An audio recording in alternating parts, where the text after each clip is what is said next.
இறையேசுவில் என் அன்பு சகோதர சகோதரிகளே, ஆண்டவர் நாமத்திற்கு சோத்திரம். தினம் ஒரு ஜப வழியாக பேசிக்கொண்டிருப்பது உங்கள் அன்பு சகோதரன் பிரபு.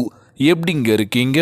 இன்றைய நாள் எப்படிங்க போச்சு? உங்களுக்கு மகிழ்ச்சியாக இருந்தீங்களா? எப்பவுமே சந்தோஷமா இருங்க. நம் ஆண்டவர் ஆகிய இயேசு கிறிஸ்து நம் ஜபங்களை எல்லாம் கேட்டு நம் அனைவரையும் ஆசீர்வதிக்க போறாரு. மகளே மகனே கலங்காத, மனம் உடைஞ்சி போகாத, நான் இருக்கேன், உன் கூட தான் இருக்கேன், தைரியமா இருன்னு சொல்றது யாருங்க? நம்ம இயேசப்பா.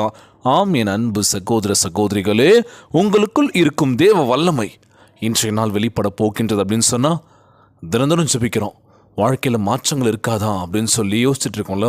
நிச்சயமாய் நம் ஆண்டவராகிய இயேசு கிறிஸ்து உங்களுக்குள் இருக்கும் தேவ வல்லமையை வெளிப்படுத்த போகின்றார். நீங்கள் கலங்காதீங்க, சோர்ந்து போகாதீங்க, உற்சாகமாக இருங்க. ஒவ்வொரு நாள் நம்ம வாழ்க்கையில் மாற்றங்களை நம்ம ஆண்டவராகிய இயேசு கிறிஸ்து கண்டிப்பாக காட்டுவாருங்க. எப்போ என்ன நடக்குன்றது யாருக்குமே தெரியாது. ஆனால் நடக்கும்போது நம்மளே ஆச்சரியமாக பார்ப்போம். நான் எப்போ நடக்கணும்னு நினச்சிட்டு இருந்தேன், ஆனால் இப்போ நடந்துச்சுல்ல, ரொம்பவே நன்றி நம்ம சொல்லுவோம்ல. இன்றைய நாள் நம்ம ஆண்டவராகிய இயேசு கிறிஸ்து நமக்கு வல்லமையான ஆசீர்வாதத்தை கொடுக்க தயாராக இருக்கின்றார். மகளே மகனே கலங்காத, உற்சாகமாக இரு அப்படின்னு சொல்லிட்டு இருப்பாங்களாம். இன்றைய நாளில் தினம் ஒரு ஜபங்கள் கேட்டிருக்கேன். அன்பான உறவுகள் எல்லாருமே நல்லா இருக்கணும், நம்மளை சுற்றி வர மக்களும் நல்லா இருக்கணும், எல்லாருக்கும் எல்லாமே கிடைக்கணும்னு நம்ம நினைப்போம்ல. ஆமாவா இல்லையா? இல்லை பிரதர், எங்களுக்கு கிடைச்சா அதுவே போதும், அவங்களுக்கு கிடைச்சா என்ன, கிடைக்கலாம் நமக்கு என்ன அப்படின்னு இருப்பீங்களா? எல்லாருக்கும் நல்லது நடக்கணும்ல. இல்லை அவங்களுக்கு மட்டும் நம்ம கெடுதல் நடக்கணும்னு யோசிப்போமா? இல்லைல்ல, எல்லாருமே நல்லா இருக்கணும்னு நம்ம நினைப்போம். சந்தர்ப்ப சூழ்நிலை என்ன பண்ணுறதுன்னு தெரியல. சில பல மாற்றங்கள் நமக்குள்ளவே. நல்லா பேசுகிறோம், திடீர்னு கோவப்படுறோம், திடீர்னு வார்த்தையை விட்டுறோம்ல.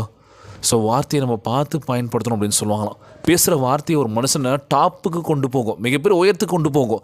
ஆனால் அதே வார்த்தையை அவனை மனசை நோக்கடிச்சிடும், சாகடிச்சிடும் அப்படின்னு கூட சொல்லுவாங்களாம். ஸோ அதனால் பார்த்து பேசணும், நிதானமாக அந்த வார்த்தையை விடணும் அப்படின்னு சொல்லுவாங்களாம். இன்றைக்கி எத்தனை பேர் வார்த்தையினால் ஒரு சில பேர் தாக்கியிருக்கோம்ல, அவங்க இன்னும் காயப்பட்ட அந்த ரணத்தில் இருப்பாங்க. நம்ம பார்க்கும் போதெல்லாம் என்னடா இது எவ்வளோ க்ளோஸாக பழகணும், ஆனால் இப்போ என்ன இந்த மாதிரி கேட்டானேன்னு சொல்லி ஒவ்வொரு நாளும் அதை நினச்சிக்கிட்டே இருப்பாங்களோ.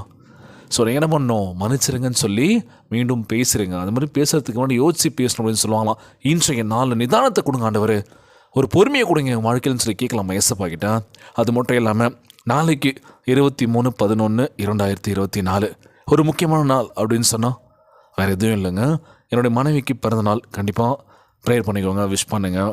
ஸோ எப்போவுமே ஹாப்பியாக இருக்கணும். ஆண்டவரே என் மனைவி பார்த்துக்கோங்க, நல்ல உடல் உள்ள சுகத்தை கொடுங்கப்பா, 2 குழந்தைங்களையும் பார்த்துக்கோங்க, குடும்பங்களில் ஒற்றுமையாக சமாதானத்தை கொடுன்னு சொல்லி ஒவ்வொரு நாள் ஜெபிப்பாங்க.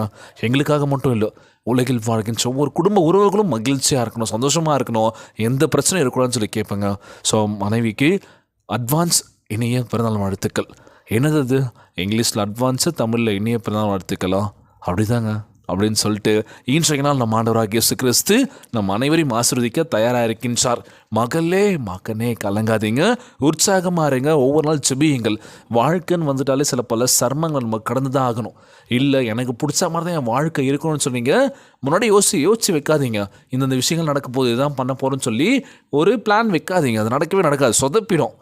அதாவது என்ன நடக்கணுமோ ஆண்டவருக்கு தெரியும். இந்த விஷயங்கள் தான் நடக்கும், அது நடந்து தான் ஆகணும் அப்படின்னு சொல்லி அந்த விஷயங்கள் தான் கொடுக்க போகிறாரு. நம்மளும் வாழ்க்கையில் இனிமையாக நம்ம பயணத்தை தொடங்கினா சூப்பராக இருக்கும். எந்த ஒரு சங்கடங்கள் இல்லாமல், எந்த பிரச்சனையும் இல்லாமல் எந்த ஒரு வாழ்க்கையும் இல்லைங்க. பிரச்சனைகள் தாண்டி வந்தவங்க நீ வாழ்க்கையில் எவ்வளோ பேர் ஜெயிச்சிருக்காங்களோ, குடும்ப உறவுகள் ஒற்றுமையாக இருந்திருக்காங்களோ. நம்மளும் ஒற்றுமையாக இருப்போம், சமாதானம் இருப்போம், விட்டு கொடுத்து போயிடுங்க. கணவர் குடிக்கிறார் பிரதர், குடியிலேருந்து வெளியே வரணும்னு சொல்லி ஜெபிங்க பிரதர்னு சொல்லி கேட்குறாங்க. ஒவ்வொரு குடும்ப உறவுகளுக்காக ஜெபிங்க பிரதர். எல்லாருமே அங்கங்கே செதறி இருக்கும், முகம் பார்த்து பேசுறதுக்கு கூட நேரம் இல்லை, அவங்கவுங்க வேலையை பார்த்துட்டு போயிட்டுருக்காங்க. என்னடா அப்படின்னு சொல்லி தனிமையிலேயே வாழ்ந்துட்டு இருக்க மாதிரி இருக்குது பிரதர், எங்களுக்காகவும் ஜெபிங்கள். ஜபத்தை கேட்டுருக்கேன். அன்பான உறவுகள் எல்லாருமே நல்லா இருக்கணுங்க, அதுதாங்க நான் கேட்பேன் ஏசப்பா கிட்ட. யாருக்கும் இந்த கஷ்டங்கள் துன்பங்களை கொடுத்துடாதீங்கப்பா, நோய் நொடி இல்லாத ஒரு வாழ்க்கையை கொடுங்கப்பான்னு சொல்லி தான் கேட்பேன். காசு பணம் எப்போனா சம்பாரிச்சிக்கலாம், நம்ம ஆரோக்கியமாக இருக்கணும், நம்ம குடும்பத்தை ரன் பண்ணோம், நம்ம முக்கியம் இல்லை. ஸோ நம்மளை நம்பி எவ்வளோ பேர் இருக்காங்களோ. ஸோ ஒவ்வொரு வீட்டில் இருக்கின்ற அம்மா அப்பா தாத்தா பாட்டி உற்றார் உறவினர் சொந்த பந்தங்கள் எல்லாருமே நல்லா இருக்கும்னு சொல்லி ஜெபிக்கலாமா? இன்றைய நாள் ஜெபம், ஜெபத்திற்குள்ளாக பயணிப்போமா? எங்களை மிகவும் அதிகமாய் நேசிக்கின்ற அன்புள்ள ஆண்டவராகிய இயேசுவே, இன்றைய நாள் வாக்குறுதி வசனத்திற்காக நன்றி ராஜா. ஆண்டவரே, பரிசுத்த ஆவியின் வல்லமையினால் எங்களை நிரப்புவதாக வாக்கு பண்ணியிருப்பதற்காக உமக்கு கோடான கோடி நன்றி செலுத்துகிற ஆண்டவரே. எங்களை உம்மிடம் ஒப்படைக்கின்றோம் அப்பா.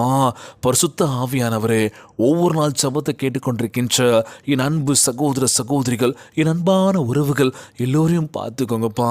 ஆண்டவரே, இயேசு எங்கள் உள்ளத்திலும் பிறக்க வேண்டும் என்று ஜெபிக்கிறோம்ப்பா. எங்களை கட்டிருக்கின்ற இருளில் சங்கிலிகள் எல்லாவற்றையும் உடைத்தரல வேண்டும் என்று கேட்கிறேன் ஆண்டவரே.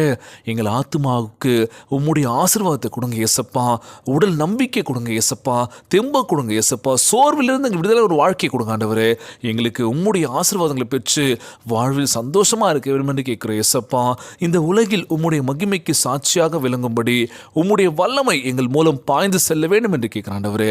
இயேசு கிறிஸ்துவுக்குள் மறைந்திருக்கின்ற எல்லா ஆசீர்வாதமும் வெளிப்பட வேண்டும் என்று கேட்கிறோம்ப்பா. எங்கள் வாழ்வை நீர் ஆசீர்வதிப்பீர் என்று வாக்கு கொடுத்திருப்பதற்காக உமக்கு கொடான கொடி நன்றி ஆண்டவரே. தீமைக்கு விரோதமாக உறுதியாகி நிற்பதற்கும் உம்முடைய அன்பின் பூரணத்தில் நடக்கவும் தேவையான தைரியத்தை எங்களுக்கு தந்தரல வேண்டும் என்று கேட்கிறேன் ஆண்டவரே. மற்றவர்களுக்கு அற்புதங்களின் சுகத்தை சந்தோஷத்தின் பாத்திரமாக எங்களை பயன்படுத்துங்க ராஜா. உம்முடைய பரிசுத்த ஆவியை பெற்றுக்கொண்டு இன்று உம்முடைய வல்லமை எங்களுள் கிரியை செய்யும் என்று விசுவாசத்தோடு அறிக்கையிட்டு ஜெபிக்கிறோம்ப்பா. அந்த ஜெபத்தை கேட்டுக்கொண்டிருக்கின்ற என் அன்பு சகோதர சகோதரிகள், என் அன்பான உறவுகள் எல்லோரையும் பார்த்துக்கோங்கப்பா. யாருக்கும் அந்த கஷ்டங்கள் துன்பங்களை கொடுத்துறாதீங்க ராஜா. நோய் நொடியினால் அவதிப்பட்டு கொண்டிருக்கின்ற ஒவ்வொரு சகோதர சகோதரிகளை உமது கரங்களால் தொட்டு நோயில் அகற்றி போடுவீராக. உம்மால் கூடாத காரியம் ஒன்றும் இல்லாண்டவர் எல்லோரையும் பார்த்துக்கோங்கப்பா. இன்றைய நாள் ஜெபம் இயேசுவின் விலையேற பெற்ற நாமத்தினாலே ஜெபிக்கின்றேன் நல்ல பிதாவே, ஆமேன், ஆமேன். இயேசுவுக்கே புகழ், இயேசுவுக்கே நன்றி. மரியே வாழ்க. God bless you all.